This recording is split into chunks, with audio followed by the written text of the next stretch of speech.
I just wanna stay bad, stay mad, chip on my shoulder cause they treat me like an outcast. I ain't gonna take that, stay back, I'll be swinging hard till the hits come in all caps.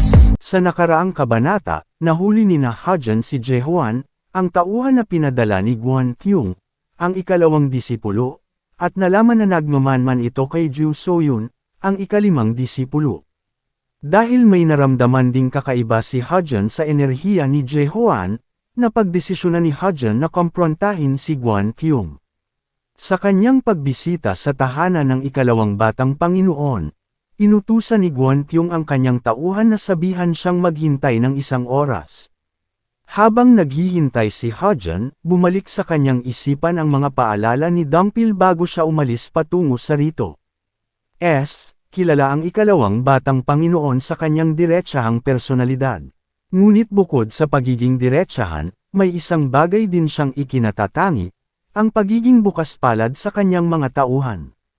Mapagbigay siya sa mga nangangailangan, at hindi lamang sa kanyang mga tauhan kundi maging sa kanilang mga pamilya. Habang iniisip ito ni Hajan, sinusubukan niyang ihanda ang kanyang sarili sa nalalapit nilang paghaharap. Pinaghintay si Hajan sa isang silid at hinainan ng tsaa. Habang pinagmamasdan ang interior ng kanyang tahanan, naisip ni Hajan, base sa kanyang tirahan, mukhang hindi naman siya gaaman. Hindi siya mukhang masamang tao batay sa mga sinabi ni Madam Pil. Pero ang magpadala ng especially iya kay Ju Soyun, hindi ito tugma sa mga narinig ko tungkol sa kanya, pero sa tingin ko, ang pagiging bukas palad ay hindi rin nangangahulugan na wala siyang pagnanasa sa kapangyarihan. Sa kabila ng kanyang magandang reputasyon, alam ni Hajan na sa politika, lahat ay may nakatagong mukha. Naging seryoso ang tingin ni Hajan habang nilalaro ang tasa ng tsaa. Pinapakiramdaman niya ang paligid at bigla siyang nagtaka dahil may naramdaman siyang kakaiba. Sabi niya sa isip niya, kanina, ramdam ko ang malakas na presensya niya, pero ngayon bigla na lang itong nawala. Pumasok ba siya sa isang saradong silid o ano?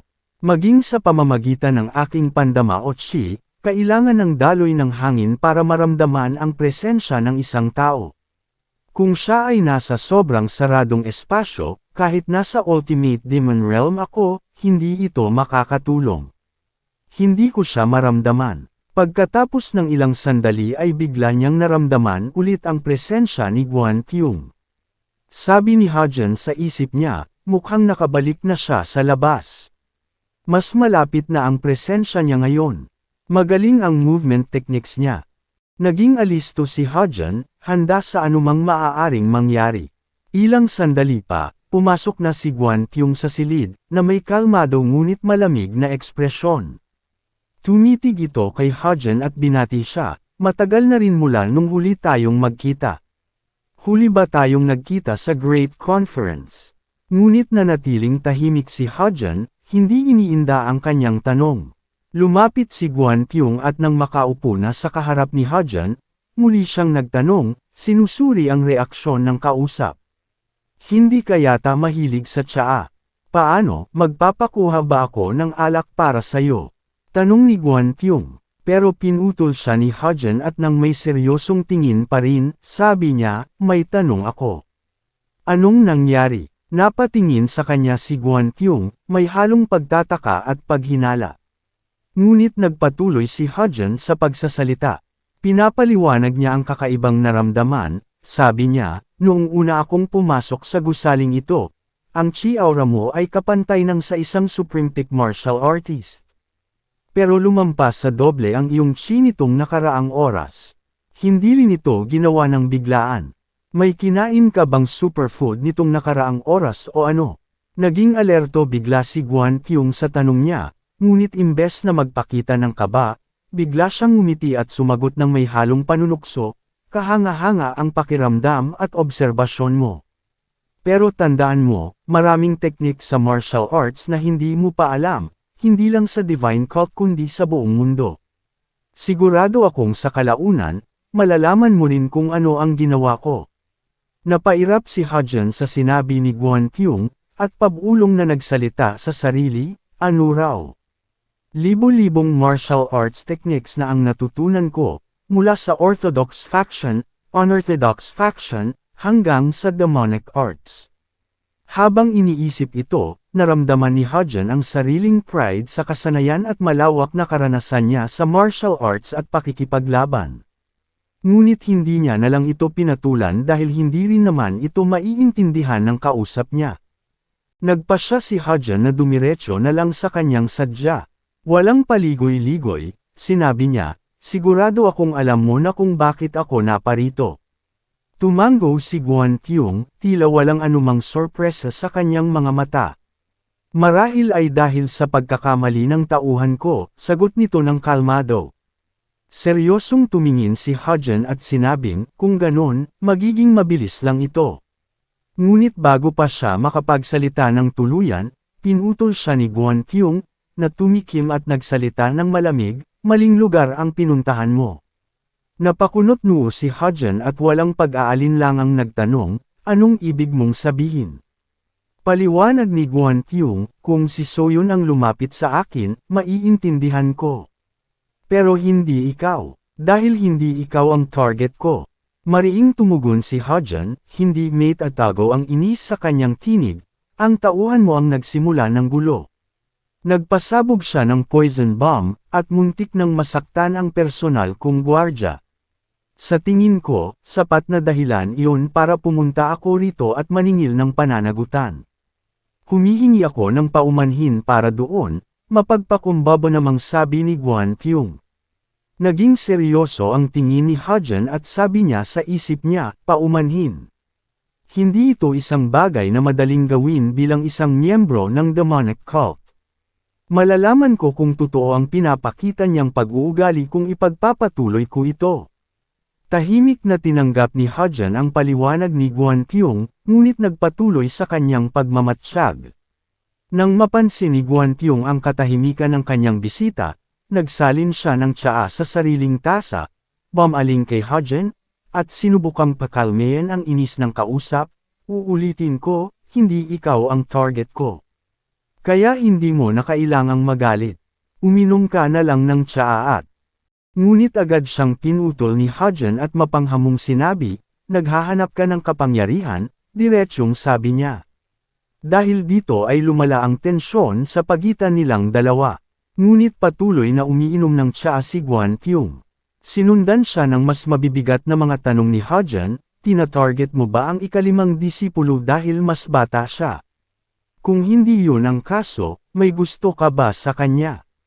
Hindi maitago ni Guan Tiong ang pagkapikan, lalo na sa mga naging puna ni Hudgen. Sa galit, kumunat ang kanyang noo at ibinagsak ang iniinumang tasa. Halatang napupuno na siya sa sinabi niya, sinubukan kong maging pasensyoso, pero kanina mo pa ko inuudyok. Hindi ko sasabihing manahimik ka, pero kailangan mo ba talagang gawing hindi komportable ang pag-uusap na ito para sa ating dalawa? Diretso namang sumagot si Hudgen, hindi magpapadeg, hindi yan ang gusto kong marinig mula sa iyo.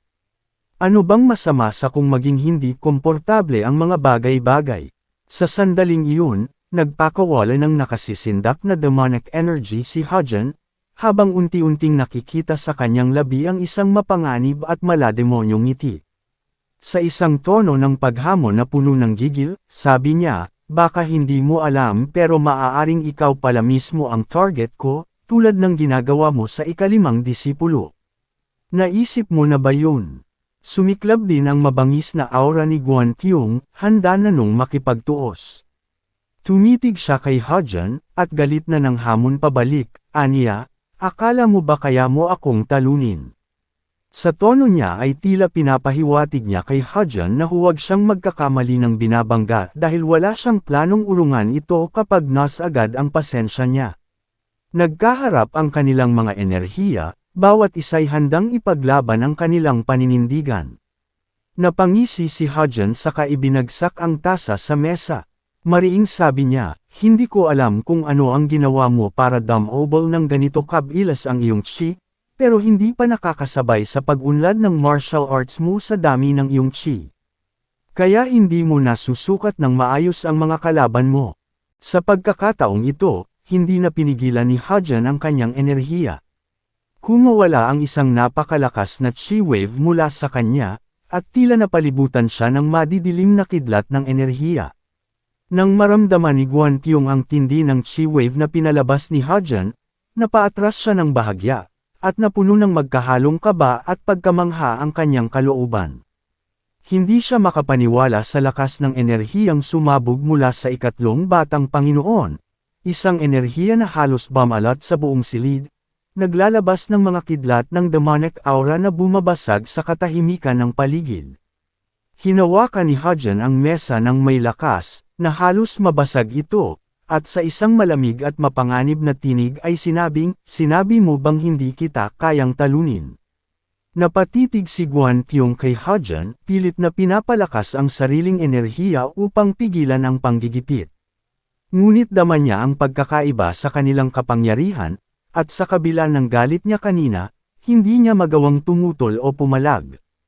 At mas lalong nagulat si Guan Pyong, habang pinagmamasdan ang kamay ni Hajun na tila may inuukit sa mesa.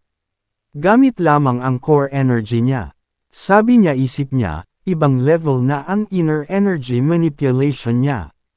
Nagliyab ang mga mata si Hajun habang pinapalibutan ng enerhiya, at sinabi, "Kailangan ko bang ipakita sa iyo ngayon kung ano ang tunay na kapangyarihan ko?" Ngayon na naalala ko, may isa pang hanggal na sinubukan akong pigilan dahil masyado siyang naging mayabang. At nabasa ni Guan Pyong ang pangalang inukit ni Hajun, ang pangalan ng ikaapat na batang Panginoon na si Hong Yuomon. Sa bawat letra, tila may nakatagong banta ang inukit na pangalan, isang babala at paalala kung ano ang kayang gawin ni Hajun sa sinumang magtangkang hamarang sa kanyang landas. Napasinghap si Guan Pyong, at sa kabilan ng kanyang galit at pagmamataas, dama niya ang bahagyang takot. Alam niyang hindi biro ang sinabi ni Hajun, kung kaya niyang gawin ito kay Hong Yuomon, maaaring siya na ang susunod. Ngunit hindi rin niya kayang basta-basta na lang umurong. Nagpakawala ng malamig na ngiti si Hajun, at may halong pang-iinsulto ang kanyang tanong, "Gusto mo bang mauwi na kagaya niya?" At sa isang iglap ay nasira ang mesa sa ilalim ng mga kamay ni Hajun. Halos matangay si Guan Pyong ng hangin at debris. Sabi niya sa sarili, hindi maaari. Naabot na niya ang Ultimate Demon Realm. Ramdam ni Guan Pyong ang bigat ng presensya ng Ultimate Demon Realm. Hindi pa rin siya makapaniwala na ang mas batang si So Riang ay naunahan siyang maabot ang lebel ng kapangyarihan na ito na natatanging martial artists lamang ang nakakarating. Sa kanyang isipan, inamin ni Guan Pyong ang masaklap na katotohanan. Aniya sa sarili, Ultimate Demon Realm sa murang edad, talagang kahanga-hanga iyon. Pero hindi ito ang tamang panahon para mamangha. Kung maglalaban kami, tiyak na matatalo ako. Nang makahuma siya, nagsalita si Guan Pyong, "Hindi ko akalain na naabot mo na ang Ultimate Demon Realm." Sagot naman ni Hajun, "Sinwert lang ako." Nakangiting sabi ni Guan Pyong, "Hindi lang swerte ang lahat. Sigurado akong nagsikap ka ng mabuti nang hindi kita ng iba." Kahanga-hanga. Natahimik lang si Hajun, at skeptic na sabi sa isip, "Ano? Totoo bang pinupuri niya ako?" Ngumiti si Guan Pyong at nagpatuloy, "Pasensya na. Akala ko sa ating magkakapatid, ako ang pinakamalakas sunod sa una. Pero ikaw ang pinakamalakas. Ano pa man, humihingi ako ng paumanhin sa nangyari sa iyong personal na gwardya. Naiintindihan kung hindi mo yun ikinatuwa. Tulad ng sinabi ko kanina, siguradong babawi ako sa'yo." Seryoso pa rin ang mukha at tono ni Hajun, sabi niya, "Mukhang ayaw mo nang makipaglaban pa." Sagot naman ni Guan Pyong, "Paano ko naman magagawang nakipaglaban? Malayo ang antas ng kakayahan mo sa akin. Ang ganito kalaking pagitan ay hindi basta mapupunan ng karanasan o taktika." Naisip ni Hajun, may kumpiyansa siya pero hindi mayabang. Mabilis niyang inaamin na mas mahina siya at alam niya kung kailan atras. Sapat na ang galing niya sa martial arts para maging disipulo ng Demon Lord, pero mature din siya bilang tao. Habang pinagmamasdan pa rin ang nakangiting si Guan Pyong, tanong ni Hajun sa sarili, "Nagkamali ba ako?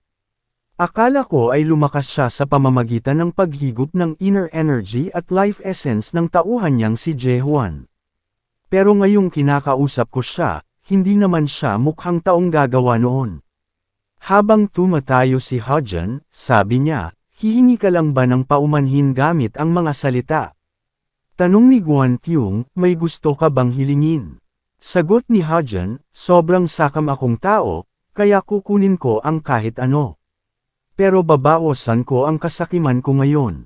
Tanong ni Guan Tiong, ano ang gusto mo? Tiningnan siya ni Hajun ng mata sa mata at sinabi, isang paumanhin mula sa mismong taong responsable sa insidente. Tanong ni Guan Tiong, ibig mong sabihin, hindi pa sapat ang paumanhin ko. Tumayo si Hajun at lumakad patungo sa bintana, syempre hindi. Ang taong may kasalanan ang dapat yumako ng responsibilidad. Nakaka-touch na handa kang akuan ang responsibilidad, pero hindi ko talaga gusto iyon. Apela ni Guan Tiong, ako ang nagbigay ng utos sa tauhan ko. Sa ibang salita, ang paghingi ko ng tawad ang kailangan mo, hindi sa kanya.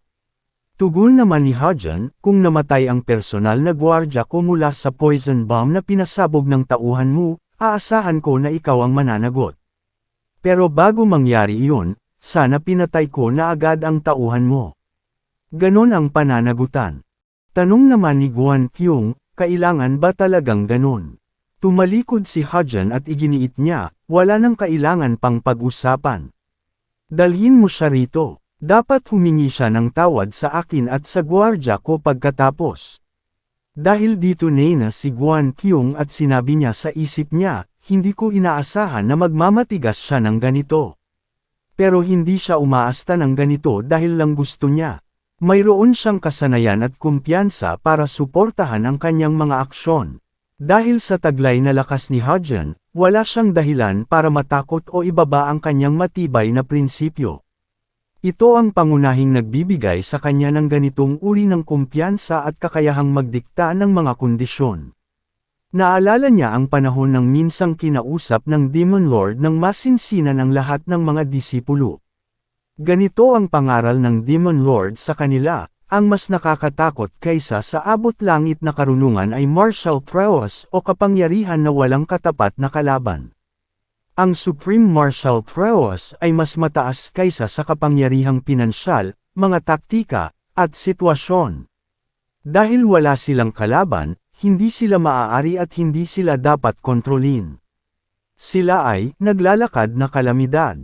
Nang bumalik sa kanya ang alaalang ito, napagtanto niya na ang tinutukoy ng Demon Lord ay saktong-sakto sa ikatlong batang Panginoon. Sabi niya sa isip niya, naglalakad na kalamidad. Ito ang perpektong paglalarawan para sa kanya. Mas nakakatakot kaysa sa anumang karunungan. Sa lagay ko ngayon, wala akong kapangyarihan o dahilan para tanggihan ang kanyang matapang na pag-uugali. Masama man sa kanyang loob, pinili niyang maging matalino sa kanyang susunod na hakbang. Kaya sa huli ay pumayag din siya kagustuhan ni Hajun. Sabi Guan Tiong, sige, ipapatawag ko na ang tauhan ko rito. Bigla namang nagulat at napalingon si Hajun sa kanya, dahil hindi niya inaasahan na pumayag nga ito. Nang akmang papalayo na siya, pahabol ni Guan Tiong, pero sana, hindi na tayo magkita sa ganitong paraan pagkatapos mong makuha ang paumanhin na gusto mo. Nagtatakang tanong ni Hajun, ibig mong sabihin ayos lang ang kalagayan niya. Nalilitong tanong naman ni Guan Tiong, anong ibig mong sabihin? Dito ay pinaliwanag na ni Hajun ang kanyang tunay na intensyon. Aniya, sa totoo lang, hindi ko naman talaga gustong makakuha ng paumanhin mula sa kanya. Gusto ko lang malaman kung ligtas siya. Pero seryoso ka talagang dadalhin mo siya rito? Naguguluhang tanong ni Guan Tiong, hindi mo gusto ng paumanhin. Nakakawalang galang ka talaga ngayon ano? Ginagawa mo ba akong katawa-tawa? Hindi niya malaman kung bakit biglang binawi ni Hajun ang hinihingi niya. Di niya mapigil ang ma-offend dahil mukhang nililito siya ng sadya o pinagtitripan lang siya ng kausap. Sumagot naman ni Hajun, hindi sa ganon. Nais ko lang sanang dahan-daang alisin ka sa kompetisyon dahil magkaribal tayo. Naglakad si Hajin patungo sa posisyon ni Guan Kyung at bumulong sa tainga niya, kaya pinipilit kong malaman kung anong klaseng tao ka. Gusto kong malaman kung isa ka bang taong susubukang saksakin ako patalikod tulad ni Hong Yoo-moon, ang hayop na iyon. Pero kung isa kang tao na handang sumuko kung kinakailangan ng walang kinikimkim na sama ng loob, wala na akong dahilan para manatili rito. At nakangisi siyang naglakad palabas ng silid. Ngunit dahil sa sinabi ng ikatlong batang Panginoon, pakiramdam niya ay pinaglaruan lamang siya nito. Biglang umangat sa ere ang mga debris ng nasirang mesa sa lakas ng chi wave na pinakawalan ni Guan Kyung. Sa pagkakataong ito, hindi na niya na-control ang kanyang galit. Mariing tanong niya, at paano kung ayoko? Muling lumitaw ang demonic energy sa katawan ni Hajin. Nakangisi at mapanghamong sabi niya, kung gayon, kailangan kong gawan ng paraan yan. Sumigaw si Guan Kyung, maaring naabot mo na ang Ultimate Demon Realm, pero may hangganan ang pasensya ko. Naghanda siya para atakihin si Hajin. Ngunit bago pa lumapag ang kanyang pag-atake, natigilan ang dalawa ng may boses na biglang nagsalita mula sa pintuan. Sabi niya, tama na yan. Ang dumating ay walang iba kundi ang unang batang Panginoon na si Jin Guanyong. Sa biglaang pagbabalik ni Jin Guanyong, napuno ng mas matinding tensyon ang paligid. Ang kanyang presensya ay tulad ng malamig na simoy ng hangin, at sa isang iglap ay natahimik ang mga nag-aaway na disipulo. Mapapansin ang malaking pagbabago sa kanyang anyo kumpara sa nakaraang kabanata nang makalabas siya mula sa pagsasanay niya sa Guarding Demon Chamber. Nakagayak na siya ng maayos, malinis ang ahit, at ang kanyang buhok ay maingat na inayos, na nagpapakita ng kanyang disiplina at dignidad. Kasunod niyang pumasok sa silid ang ika-5, ika-6 at ika-7 disipulo ng Divine Cult. Dagdag niya, nagtipon-tipon ang mga martial siblings pagkatapos ng matagal na panahon, kaya anong klaseng pag-aasal ito? Natahimik lang ang 3 disipulo sa likod habang nanunood sa eksenang puno ng tensyon. Nauutol na sabi ni Guan Kyung, senior brother.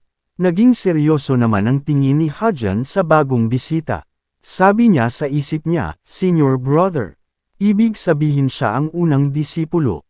Hindi ko man lang napansin ang presensya niya bago siya makarating dito.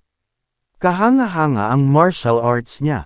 Pinagsabihan niya ang 2 disipulo na nag-aaway, magpapatuloy ba kayo sa ganitong asal kahit hindi ninyo ako nakita ng 3 taon? Ano kaya ang mangyayari sa paglalaban ni Hajin at Guan Kyung? At ano ang mangyayari sa paglitaw ng isang bagong karakter at karibal sa pagmamana? Abangan sa susunod na kabanata.